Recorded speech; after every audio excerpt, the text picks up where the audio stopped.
विधानसभा निवडणुकीवेळी दोन व्यक्तींनी मतदान वाढवून देण्याची ऑफर दिल्याचा दावा काल शरद पवारांनी केला होता। त्यानंतर आता उद्धव ठाकरेंनाही अशा प्रकारे काही लोक भेटले आणि त्यांना ऑफर दिली होती असा दावा खासदार संजय राऊत यांनी केला।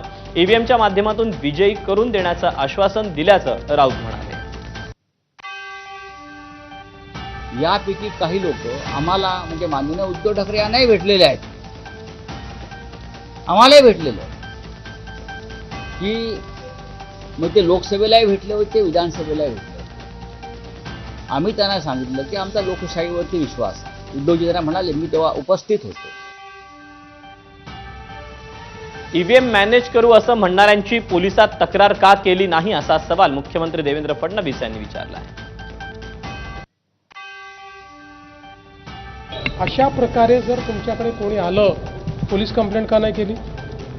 तुम्ही निवडणूक आयोगाला कंप्लेंट का नाही केली? तुम्ही व्हेरिफिकेशन का नाही केलं? की तुम्ही त्यांचा यूज करून बघितला, प्रयत्न करून बघितला का? आता सांगताय। त्यामुळे मला असं वाटतं सलीम जावेदच्या स्टोरीज बंद केल्या पाहिजे। मतांच्या चोरीचा आरोप करत राहुल गांधींनी निवडणूक आयोगाला काही सवाल केले, मात्र त्यावरून फडणवीसांनी विरोधकांवर टीका केली।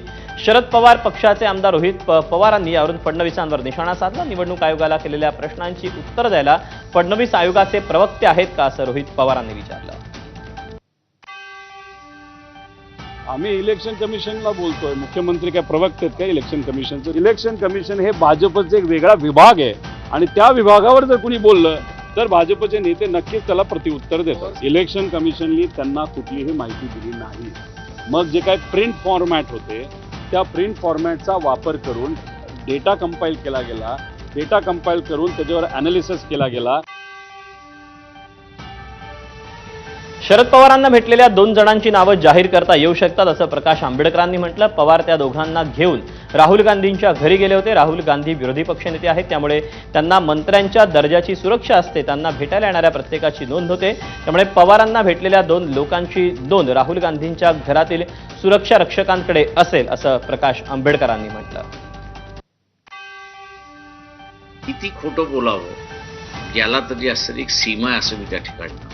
राहुल गांधी हे असणारे विरोधी पक्षाचे नेते आहेत आणि विरोधी पक्षाचे नेते असल्यामुळे त्यांना असं मंत्र्याच्या दर्जाची सिक्युरिटी आहे। त्यांची पूर्ण एंट्री राहुल गांधीच्या घरी जे इंटेलिजन्स बसतात, रेकॉर्ड घेऊन बसतात, त्यांच्याकडे पूर्णपणे आहे। मत चोरी प्रकरणावरून राहुल गांधींनी आरोप केले होते, त्यावर शरद पवारांनीही चौकशीची मागणी केली। यावरून आता प्रकाश आंबेडकरांनी काँग्रेस आणि शरद पवारांच्या राष्ट्रवादीवर टीका केली। काँग्रेस आणि पवारांच्या राष्ट्रवादीचं वराती मागून घोडं असल्याचं प्रकाश आंबेडकर म्हणाले। आम्ही त्यावेळी सांगत होतो की सगळे मिळून कोर्टात जाऊ, त्यावेळी आमच्यासोबत कुणी आलं नाही, आता बोंबलत बसलेत असं प्रकाश आंबेडकर म्हणाले। वराती पाठीमागून घोडं ज्याला आपण म्हणतो ती ही परिस्थिती आहे काँग्रेसची पण आणि एनसीपीची पण। आम्ही त्यावेळेस या सगळ्या पक्षांना म्हणालो होतो की आपण सगळेजण मिळून कोर्टामध्ये जाऊ। त्यावेळेस कुणीच आमच्या समोर त्या ठिकाणी आलं नाही, ते त्यावेळेस गेले नाहीत आणि आता फक्त असताना बोंबलत बसतात आहेत, अशी असणारी परिस्थिती आहे। उद्या म्हणजेच सोमवारी गल्ली ते दिल्ली सरकार विरोधात हल्लाबोल करण्याचा निर्धार विरोधकांनी केला। हनी टॅप प्रकरण, वेगवेगळ्या कारणामुळे वादाच्या भरात अडकलेले मंत्री यासह वेगवेगळ्या मुद्द्यांवरून ठाकरेंची शिवसेना रस्त्यावर उतरणार आहे। महाराष्ट्रातल्या प्रत्येक जिल्ह्यात आंदोलन करण्यात येणार आहे। स्वतः उद्धव ठाकरे दादरमध्ये आंदोलनात सहभागी होणार आहेत, तर तिकडे दिल्लीत इंडिया आघाडीचे खासदार केंद्रीय निवडणूक आयोगावर मोर्चा काढणार आहेत। केंद्रीय निवडणूक आयोगाच्या डोळ्यात पट्टी आणि तोंडात गोळा आहे अशी परखड टीका राऊतांनी केली। उद्या शिवसेनेतर्फे महाराष्ट्राच्या सर्व जिल्ह्यामध्ये या घोटाळेबाज सरकारविरुद्ध आंदोलन होईल। जिल्हा स्तरावर स्वतः मुंबईमध्ये उद्धव ठाकरे दादर परिसरामध्ये आंदोलनात सहभागी होते। ठाकरेंच्या शिवसेनेचं महाराष्ट्रातल्या प्रत्येक जिल्ह्यात आंदोलन होणार आहे। उद्धव ठाकरे स्वतः दादरमधील आंदोलनात सहभागी होणार आहेत। या आंदोलनाचा टीझर जारी करण्यात आला। तडकाफडकी राजीनामा देणारे माजी उपराष्ट्रपती जगदीप धनखड 21 जुलैपासून नेमके आहेत तरी कुठे, त्यांना कुणी गायब केले का, असा खळबळजनक प्रश्न ठाकरेंच्या शिवसेनेचे खासदार संजय राऊतांनी उपस्थित केला। नको असलेल्या नेत्यांना गायब करणं ही रशिया आणि चीनची पद्धत असल्याची टिप्पणी देखील संजय राऊतांनी दिल्लीतल्या पत्रकार परिषदेत केली. जगदीप धनखड कोठे आहेत, ते काय करतायत, ते कोणाबरोबर आहेत, त्यांचा मुक्काम कुठे आहे, ते बरे आहेत ना, मुळात ते आहेत ना. हां, त्यांना कुठे गायब केलं आहे का? हिबियस कॉर्पस नावाची एक लिगल बॅटल असते की एखादी व्यक्ती जेव्हा सापडत नाही तेव्हा त्याला सुप्रीम कोर्टाच्या हायकोर्टाच्या आदेशानं आम्ही शोधू शकतो. कदाचित आम्ही अशा प्रकारचे पिटिशन करू शकतो. माजी उपराष्ट्रपती जगदीप धनखडांबाबत समाजवादी पक्षाचे नेते कपिल सिब्बल यांनी चिंता व्यक्त केली. धनखड यांची सुरक्षा आता विरोधकांनीच केली पाहिजे असं सिब्बल म्हणाले. मैंने खुद पहले दिन उनको फोन किया था, उनके पीएस ने उठाया फोन, कहा कि वो आराम कर रहे हैं. उसके बाद कोई फोन उठाता ही नहीं. राजनीति में राजनेता से मेरी बात हुई तो वो कहते हैं कि हम भी नहीं फोन मिला रहे. तो अब क्या करें? हेबियस कॉर्पस फाइल करें, क्या करें? मराठा आंदोलक मनोज जरांगे यांनी मुख्यमंत्री फडणवीसांवर गंभीर आरोप केलेत. केवळ एकनाथ शिंदेच नाही तर सरकारमधील सर्वच मराठा नेत्यांना संपवण्याचं काम मुख्यमंत्री फडणवीस करत असल्याचं जरांगे म्हणाले. याशिवाय मुख्यमंत्र्यांनी गोव्यातच ओबीसींचा मेळावा घेण्यात मराठा आंदोलनात दंगल घडवण्याचा कट केल्याचा आरोपही जरांगेंनी केला. तसंच अनेक जिल्ह्यात ओबीसी पालकमंत्री बसवून तिथे भाजपच्याच मराठा कार्यकर्त्यांना त्रास दिला जात असल्याचं मनोज जरांगे पाटील म्हणाले. देवेंद्र फडणवीस जाणून बुजून मराठ्यांचे नेते संपवायला लागलाय. आमचा काही लॉस नाही, तुम्ही सावध व्हा. मराठ्यांच्या अधिकाऱ्याला सुद्धा त्रास व्हायला लागलाय. पुढच्या काळात मराठ्यांना या अहिल्यानगरीतून माझं आव्हान आहे, आपल्याला अधिकाऱ्याला जर त्रास दिला मराठ्याच्या राज्यात, आपल्याला त्यांच्या बाजूने ताकदीने उभा राहावं लागणार आहे. मनोज जरांगे पाटील यांनी हिंदू मुस्लिम वादासंदर्भात भाष्य करताना मुख्यमंत्री फडणवीसांवर निशाणा साधला. त्यांना फक्त दंगली करून मतं घ्यायची असल्याचं जरांगे म्हणाले. तर मराठे फक्त मारामारी करण्यासाठीच आहेत का, आम्ही हिंदू नाही का, असा उलट प्रश्न जरांगेंनी विचारला. मग त्याला कामच नाही दुसरं काही. हे आमचे धड नाहीत ना हो. हे मराठी, हे मुसलमान, हे दलित, हे धडाचे नाहीत आमचे. हे जर नीट धड राहील ना, मुसलमानाचं कोणाचंच वाकडं करू शकत नाही देऊ. फक्त दंगली करायच्या त्याला आणि मतं भागून घ्यायचे. नुसतं झुंजी देते एकामेकाला. आमच्यात कोटाकोटी लावते. उपमुख्यमंत्री एकनाथ शिंदेंच्या शिवसेनेकडून जम्मू काश्मीरमध्ये रक्तदान शिबिराचं आयोजन करण्यात आलं होतं. या रक्तदान शिबिरात स्वतः एकनाथ शिंदेंनी रक्तदान करून सिंदूर महारक्तदान यात्रेत सहभाग नोंदवला. ऑपरेशन सिंदूरच्या यशानंतर भारतीय सैन्य दलाप्रती कृतज्ञता व्यक्त करण्यासाठी या यात्रेचं आयोजन करण्यात आलं होतं. या रक्तदान शिबिरानंतर भारतीय सैन्य दलाच्या अधिकाऱ्यांनी प्रमाणपत्र देऊन एकनाथ शिंदेंचे आभार मानले. राखी भी बंदी है, ये एक अच्छा माहौल दिख रहा है और एक खुशी की भी बात है. इसलिए मैं उनको सभी लोगों को बहुत बहुत शुभकामनाएं देता हूं और बधाई देता हूं. और आगे अभी ब्लड डोनेशन कैंप में वहाँ ब्लड डोनेट करने के बाद हम फिर मिलेंगे. उपमुख्यमंत्री एकनाथ शिंदे सध्या काश्मीरमध्ये आहेत. यावेळी त्यांना काश्मीरी महिलांनी राखी बांधली. तर काश्मीरी लोकांच्या सदैव सेवेत असणार आणि भाऊ म्हणून इथल्या बहिणींची कायम सुरक्षा करणार असल्याचं आश्वासन एकनाथ शिंदेंनी दिलं. उपमुख्यमंत्री एकनाथ शिंदेंच्या श्रीनगर दौऱ्यावर संजय राऊतांनी सणसणीत टोला लगावला. जम्मू काश्मीरच्या राज्यपालपदासाठी शिंदेंचा दौरा असल्याचा उपरोधिक टोला संजय राऊतांनी लगावला. कदाचित ते जम्मू काश्मीरचे राज्यपाल म्हणून मला पाठवा, आम्ही जम्मू काश्मीर पाहून येतो, हे पाहायला गेले असतील. महाराष्ट्रात काही काम नाही, जम्मू काश्मीरचे राज्यपाल म्हणून मला हिमालयात पाठवा, अशी एक त्यांच्या मनामध्ये अशी इच्छा असेल. दादरमधील वादाच्या भोवऱ्यात सापडलेल्या कबुतरखान्यावरून जैन मुनी आता आक्रमक झालेत. गरज पडल्यास शस्त्र हाती घेऊ असा इशारा मुंबईतील जैन मुनी निलेश चंद्र विजय यांनी सरकारला दिला. तसंच कबुतरखान्यासंदर्भात सरकारनं अपेक्षित भूमिका घेतली नाही तर कबुतरखान्यातच सामूहिक आंदोलन करण्यात येईल असा इशारा जैन मुनी यांनी दिला. पुढची भूमी कोर्टानं कोर्टानं आणि जर BMCनं राज्य सरकारने मानलं तर आम्ही पुन्हा अनशनला बसू, इथंच बसू, यात कबूतर राहणार बसू. और मी एकटा नाही येणार. देशामध्ये महाराष्ट्रामध्ये जेवढे पण जैन धर्माला मानत आहे त्यांच्यामध्ये भगवान महावीरचे उपकार असेल तो इथं येईन.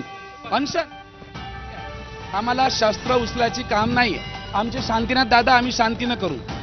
काही शस्त्र जे लोक शस्त्र होते आमचे लोक नव्हते, परंतु आम्ही शस्त्र उचलणार नाही. यदि जर जरूरत पडली आम्हाला आम्ही शस्त्र पण उचलू.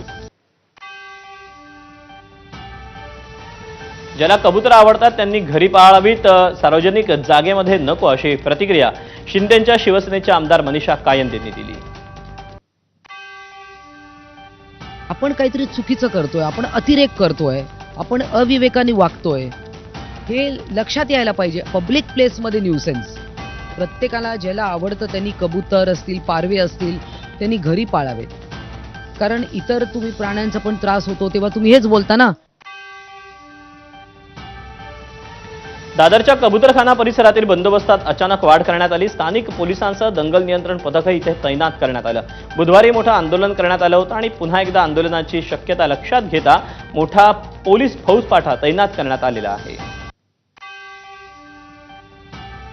मुंबईच्या गिरगाव परिसरात कबूतरखान्यात देखील पक्ष्यांची संख्या ही वाढल्याचं दिसून येते. कोर्टानं मुंबईतील कबूतरखान्यासंदर्भात नुकतेच निर्देश देताना नागरिकांचं आरोग्य महत्त्वाचं असल्याचं म्हटलं होतं. त्यामुळे आता मुंबई महानगरपालिका गिरगाव चौपाटी परिसरातील कबूतरखान्यासंदर्भात काय पावलं उचलणार याकडे लक्ष लागलंय. कल्याण डोंबिवलीत 15 ऑगस्टला म्हणजे स्वातंत्र्य दिनानिमित्त मांस विक्रीवर बंदी घालण्याचा निर्णय घेतला. 14 ऑगस्टला रात्री 12 वाजल्यापासून 15 ऑगस्टच्या रात्री 12 वाजेपर्यंत महापालिका क्षेत्रातील सर्व कत्तलखाने आणि मांस विक्रीची दुकानं बंद ठेवण्याचे आदेश उपायुक्तांनी दिले आहेत. कांचन गायकवाड यांनी हे आदेश दिल्यानं आता नवा वाद चिघळण्याची शक्यता आहे. 15 ऑगस्ट स्वातंत्र्य दिनानिमित्त जे लहान आणि मोठ्या जनावरांचे कत्तलखाने आहेत ते पूर्णपणे बंद ठेवण्यात येणार आहेत. त्याबाबत आपण महापालिकेतर्फे जाहीर आवाहन केलेलं आहे. चिकन शॉप, मटन शॉप आणि मोठ्या जनावरांचे जे कत्तलखाने आहेत ते. कल्याण डोंबिवलीतील स्वातंत्र्यदिनी मांस विक्रीवर बंदी घालण्याचा निर्णय घेण्यात आला. यावर शरद पवारांच्या राष्ट्रवादीचे आमदार जितेंद्र आव्हाडांनी आक्षेप घेतला. लोकांनी कधी काय खावं हे ठरवणारे तुम्ही कोण, असा सवाल आव्हाडांनी विचारला. यांच्या बापाचं आहे का हे सगळं राज्य? काय चालू आहे आता? लोकांनी कधी काय खावं, दुकानदारांनी कधी काय विकावं, याला काय शॉप अँड एस्टॅब्लिशमेंट कायद्यामध्ये काय बंधनं नाही देत का कोणी? काय कुठली बंधन आहेत का कोणावरती? काय काय तमाशे लावलेत? दरम्यान काय खावं हे सांगणारे आयुक्त कोण, असा आक्रमक सवाल ठाकरेंच्या शिवसेनेचे आमदार आदित्य ठाकरेंनीही विचारला आहे. हे आयुक्त कोण आहेत आम्हाला सांगायला आम्ही नॉनव्हेज खाऊ शकतो की नाही खाऊ शकत? मुख्य गोष्ट म्हणजे देशात आज हेच चाललंय. एका बाजूला आपण पाहतोय तिथून राष्ट्रपती ट्रम्प हे वेळोवेळी टॅरिफ वाढवत चाललेले आहेत. दुसऱ्या बाजूला आपण पाहतोय ब्रिज कोलॅप्स होत आहेत, रस्त्यांना खड्डे पडलेले आहेत. पलावासारखा रस्ता एवढा खराब झालेला आहे. रस्त्यांची परिस्थिती बिकट असताना हे जे कोणी आयुक्त आहेत त्यांना तर सस्पेंड केलं पाहिजे की लोकांना काय खायचं आणि काय नाही खायचं सांगण्यासाठी आणि नॉनव्हेज बंद करण्यासाठी.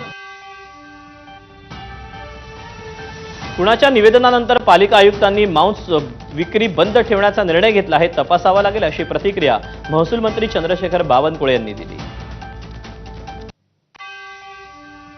हा त्यांनी आदेश काढला, कुठल्या आदेशाने काढला, कुठल्या अधिकारात काढला? कल्याण डोंबिवली कमिशनरनी असा आदेश शेवटी कुठल्या कोड असतं? शेवटी महानगरपालिका चालवताना नियम कायदे बघतो आपण. कुठल्या नियमाने काढला, कोणी त्यांना निवेदन दिलं असं करायला, हे वगैरे चेक करावं लागेल. कल्याण डोंबिवली काय झालं एकदा मला चेक करावं लागेल. आदित्य ठाकरे आणि जितेंद्र आव्हाड जिथे चांगलं होतं तिथेच विरोध करत असतात. मांस विक्रीचा निर्णय 2 दिवस आधी झाला.